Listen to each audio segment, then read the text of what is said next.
Guys, welcome back to the channel. Today I'm going to be reacting to a video called Don't Come to Poland Without Knowing These 20 Things, part 1. So it's really funny, the alarming don't come to Poland but without knowing this kind of things. Okay, good to know. I don't want to be a rude guest in their country, so would love to know what kind of things I have to avoid. So let's check it out and comment, like and subscribe. And welcome to Love My Poland. You know, after my last video on things I miss and don't miss about living in Houston, Texas and moving to Poland, I was thrilled to see how many Americans commented on how great it would be to visit Poland one day. And I got at least a dozen direct questions asking me how to legally move to and work in Poland. As an American, these comments were invigorating to me, and I can't help but wonder if Poland is America's best friend in the European Union. If you ask me, it definitely is. And when we look at the world from the Polish perspective, there's no doubt that America is Poland's best friend. With that being said, with all my years' experience living here, there are so many things I wish I had known earlier that would have been kind of helpful to me to acclimate to the culture here faster.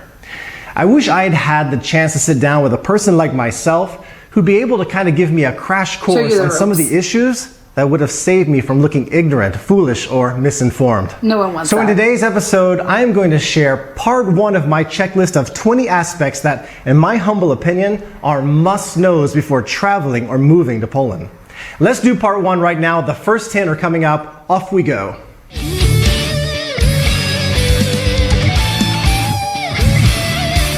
Number 1, let's start with Texas flag with a Poland, sort of with a Poland thing. Something that is still a problem for me. My Polish is not perfect by any means. Well, I'd like to speak a lot better than I do. However, I can name about 5 English native speakers right now living in Poland who've been here maybe as long as I have, maybe longer, who can neither understand nor speak this language. It's mind-boggling to me. Polish is difficult. It's incredibly difficult. But a basic conversational level is easy to reach with just a little bit of effort. How easy? Invest in some lessons early on. In my first 6 months, I did 5 hours a week one-on-one with a really nice male teacher. It helped tremendously. After that, I traded English and Polish lessons. I took 1 hour, a 1 hour time slot. I gave 30 minutes to my Polish student. The Polish student taught me Polish for 30 minutes. We divided the hour. No money was lost, no time was lost, everybody was happy. That's Number great, 2, actually. Don't make the mistakes that I did early on in my 20s. No chewing gum and popping bubbles while talking to anyone. It's just frowned upon that's here. rude? And definitely keep your hands out of your pockets when you're talking to somebody. These are culture rules that I have yet to see change very much here in Poland. Just don't go there.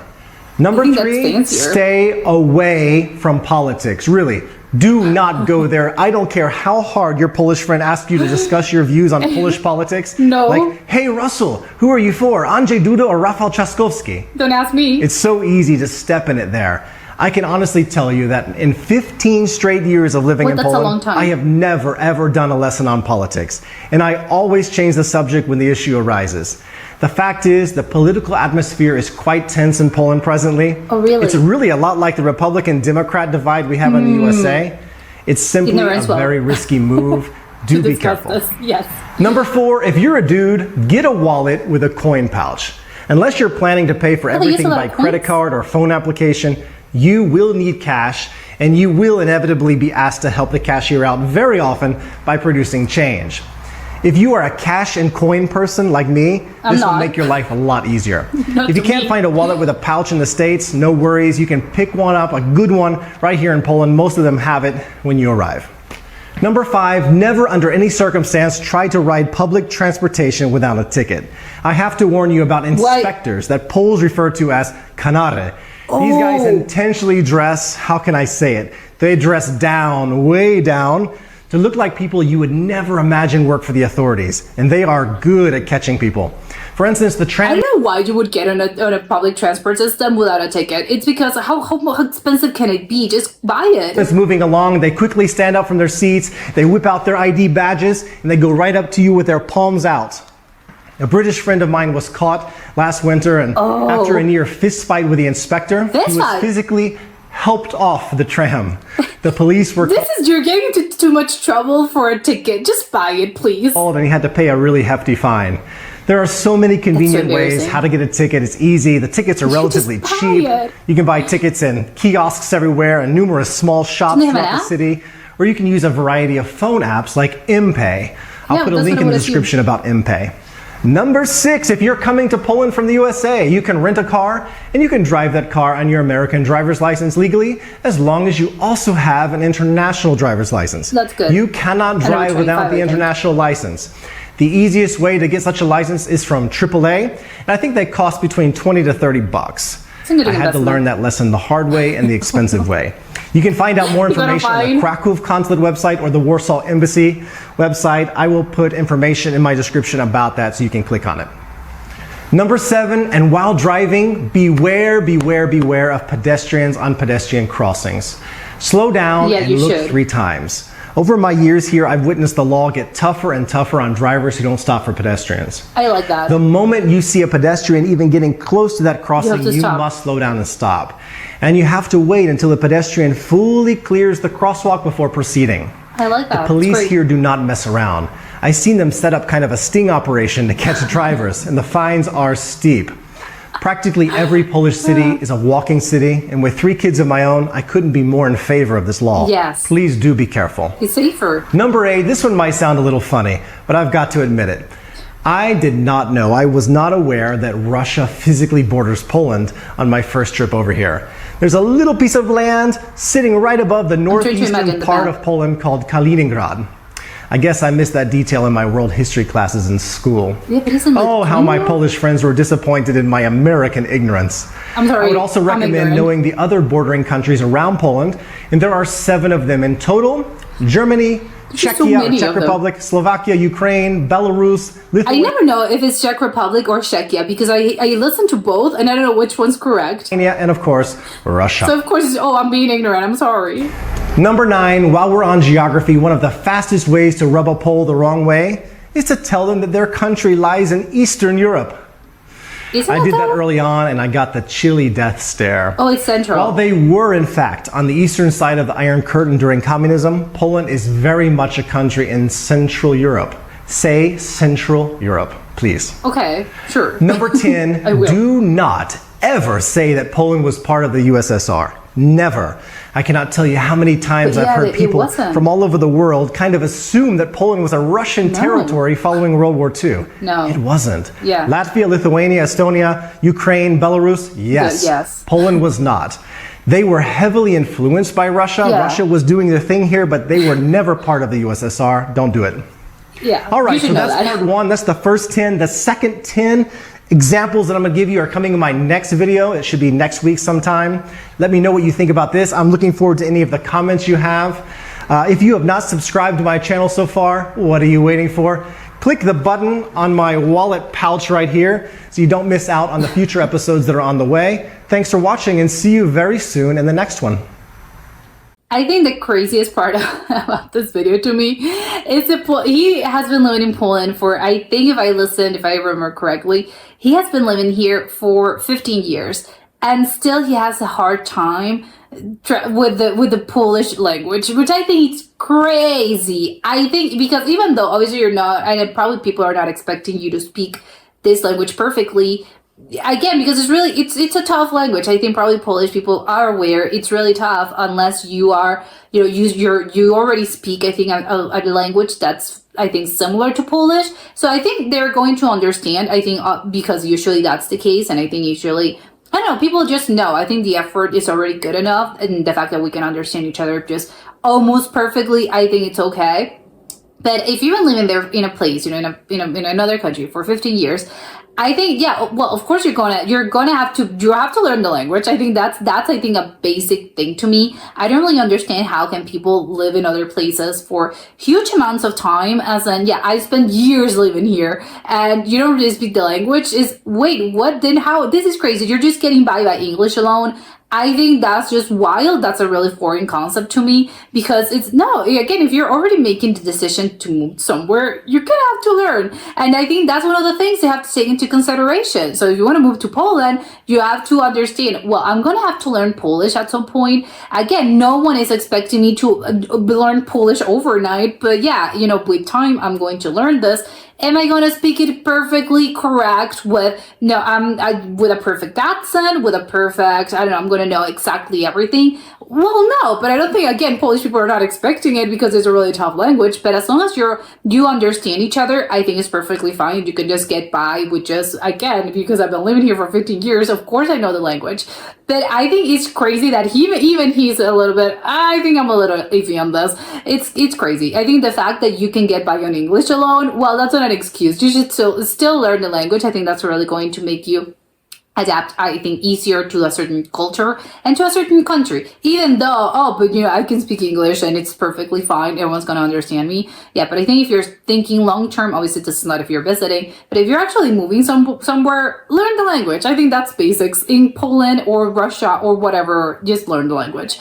But the other, I think it's really funny. I think there are little things, I think it's good to know, obviously. But it's kind of, that's a problem over there. The gum, the chewing gum. I think maybe that's a thing. I don't know, because I think I know it could be seen as rude.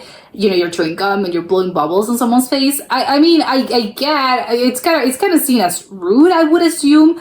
But I think especially, in younger people, I don't know. I'm just trying to imagine a scenario in which this happens. I think I can see older people being a little bit more, hey, I think that's really, I don't know, it's just, it's more, I think it's laxer in a way. It's, hey, but if we are not in a job, in a work environment, or we're not, I know, in a formal thing, I don't know, why would you care? But at the same time, I actually do, because I'm putting myself in the situation of, imagine someone just blowing bubbles in your face and they're chewing gum. You would say that is rude, right? I know I kind of would. I wouldn't be super offended, but it's kind of, that was a little rude, right? I wouldn't do it. But it's funny because the pockets, the hands in the pockets, I think to me that's super normal. It's, well, again, I can understand why the gum thing, it would be a little, well, that's a step too far. But the hands in the pockets, I think the hands in the pockets, that's just a really normal thing. We're talking, and again, it's just we're talking, and I have my hands in my pocket, or someone has their hands in their pockets. I don't think that's not weird, right? So what would they think it's weird? Maybe it's, again, they're probably more formal, and probably that's where it comes from, because I'm thinking those are sort of, again, it's not a rule, as in it's not a law, but I think it's more as a society unspoken rule, and maybe it's because they're a little bit more formal over there. And probably in the United States, in the US, probably people are a little bit more, I don't know, just relaxed, and it's a little bit more of a chill environment. And probably in Poland, it's just a little bit more, not strict, it's just a little bit more formal, and I think maybe that's where it stems from. The other, I think it was really crazy to me, it's the politics. I think getting into politics anywhere, either in Poland, in the US, Canada, whatever, in every country, it's going to be a really tough position, because I think especially if you're an outsider and you don't really know the history, the particularities of it all, it's going to be a little tough, I think, to have a, this is my point of view. Obviously, you have your points of view. That's going to be because everyone has them. But as in, you support this party, or you support this person. I don't really know, and I think that's a really, really tough thing to get into. I think especially if you're visiting, if you're a tourist, do not do this, or do not, even when you have a Polish friend. Obviously you can ask them, hey, what do you think? Because I want to know your perspective. But getting into, or maybe you would, I don't know, maybe you would ask for unsolicited opinions, and say, I believe this is what I would do. But honestly, I wouldn't know. I don't know. I don't live there. I don't know the particularities. I don't know the history. So it's kind of, do not get into it, because it's really hard, I think, to get it when it comes to politics. It's, I don't know if it's, I'm being very dramatic if you don't want to lose friends, but I think in a way it kind of is, because I think politics are just a very controversial thing. And he mentioned, because it's very polarizing, but I think in Poland specifically, apparently in this time period, but I think anywhere is just very polarizing to get into politics, just because people have all sorts of opinions. And I think especially coming from an outsider, I think it's just 10 times worse, because I think people from the actual country, and Polish people in this case, are probably going to tell you, hey, why are you offering, or why do you have a point of view or an opinion on this if you, A, do not live here, or you don't know the history, you don't have the, I don't know, the cultural, historical background to understand why you think this way, or this person thinks this way. So it's funny to me. Yeah, as a tourist, do not even attempt to go there. Maybe you can ask people, because I want to know their perspective, but do not really, just, I'm being a neutral party. Just, I can ask questions, and because I want to learn, but I'm not going to offer, hey, you guys shouldn't vote for this guy. No, of course not, because what do I know? I don't know. I'm not from here. But I know what's crazy about this whole part is that he has been living here for 15 years or a huge amount of time. Doesn't he vote? I think maybe no, maybe he's not a Polish citizen. But I think, well, maybe it comes to a point if you actually become a citizen of that country, well, that should be, yes, you have to really start learning and you have to really start to getting into politics, because you have your right to vote, so you need to vote, and that's how you have to start. Well, now I have to ask actual questions because now I have to vote. So that was a little funny to me. I said, oh, he's been living for 15 years and he's still, I don't know, I'm beyond this. I do not want to know. But at the same time, if you live in a country, you're gonna have to, and after a certain point, again, if you become a citizen, of course you're gonna have to vote somehow. So you're gonna have to start getting into politics, and it's gonna be a thing. The other is the ticket. I think I don't really understand the whole thing about getting into either a bus or a train or something without a ticket, because it's a ticket. Come on, it's not as in, oh, we're buying pounds of gold. It's a ticket, and I think I don't know, it never goes well. I think it would be so embarrassing to get caught as in, where's your ticket, and you don't have a ticket. I think unless you're actually genuinely, I know, because I don't know how it works in some other places, but sometimes maybe, your pass only is, I don't know, if you have a day pass. Well, no, that day pass is that's actually quite, it's a day pass. But I don't know, some passes maybe are only valid maybe within certain limits. So maybe between certain city limits, and maybe you go to another city and you didn't know because you're a tourist. And I think there are certain mistakes that I think I can forgive, because again, I think those are really easy mistakes to make. But just getting into a train or something without, no, I'm not buying anything, I'm not buying a ticket. I think it's just, I can't, I'd be so worried about the thing. I'd be worried about getting caught. Am I going to go to jail? Probably not. You're just going to get a fine. I think it's more than going to jail. It's just a very embarrassing situation. I think people on the train or in the bus or whatever it is that you are, they're going to give you a huge stink eye. There's going to be, oh, come on, couldn't you buy a ticket? I think it's just very, oh my God, do not do this. I think I just get secondhand embarrassment if people do not do this, because again, it's a ticket. Come on. And probably people are thinking, oh, I'm not going to get caught. Absolutely. Murphy's Law. You're going to get caught. And that's why it's better. Oh, they didn't ask for a ticket. Well, it's fine. At least I bought it. It's fine. I don't care, because if I hadn't bought it, chances are there was going to come the official, the whatever guy, the law enforcement guy was going to come and ask for your ticket. So I think it's just better to, you know what, it's better to prevent than to be sorry. I do not understand that. And of course, I like how friendly I think they are to pedestrians. I think I think that's really different, I think, from US culture, in which everyone's really used to. I think the car is, I don't know, I think maybe, pedestrians, I think, as a rule, should definitely be, I think they should have the top priority. Just because if you have a car, you can have the upper hand. I don't know if that's the right way to put it, but at least that's how I see it. You have the upper hand, and the pedestrian, because, hey, you're sort of in this thing and you're inside of it, and it's more dangerous to the pedestrian than to you. And besides, again, you're gonna get faster because you well, not always, but usually, depending on traffic, you as a car, you have, again, you're the upper echelon. So, and people, pedestrians are just pedestrians, so of course you should definitely, you as a car, you have the upper hand, so you should definitely be, you have the priority because you're the pedestrian. But I like the idea of big actual laws in place, as in, no, they'll give you a fine if you don't really slow down, or because again, they have the priority, as it should. And I think I think it's safer, I think, for everyone involved. I love the idea of, again, of law enforcement actually enforcing this. It's great. It's very different from the US, but I think I like that. Especially, I think, well, in the US, I think it's just very unfriendly to pedestrians, so you kind of get, it's a little bit less of this. But I absolutely like that. And I think the only part about the video that was tripping me out a little bit is Central Europe, because I think, at least, again, maybe I'm dumb person, dumb, ignorant, but I thought, foolishly apparently, that I thought Poland was Eastern Europe. But I think, because to me, I think anything beyond Germany and, Germany, from east of Germany, it's going to be the East. I don't know. It's just even, I don't know, East. There are certain parts of Germany that are called East. So, of course, anything beyond that, I think it's going to be Eastern Europe. Because what do you have? Again, you have Poland, Lithuania, and I think Estonia and other countries, and then Russia. So, of course.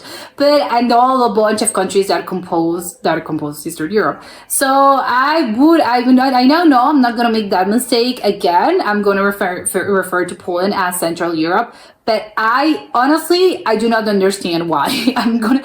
Maybe I have to check a map again and actually take a look and see, well, yeah, what's Western, what's Central, and what's Eastern. But to me, in my ignorance, I would assume, and I always thought it is kind of Eastern Europe, right? But apparently it isn't. Now I know. But yeah, I'm going to look at a map and check why exactly do they consider themselves. I think it's maybe about considering themselves, but no, because if they consider themselves, no, we are Central Europe. Well, okay, yeah, sure. I'm not going to argue with that, but I know, we'll have this explained to me.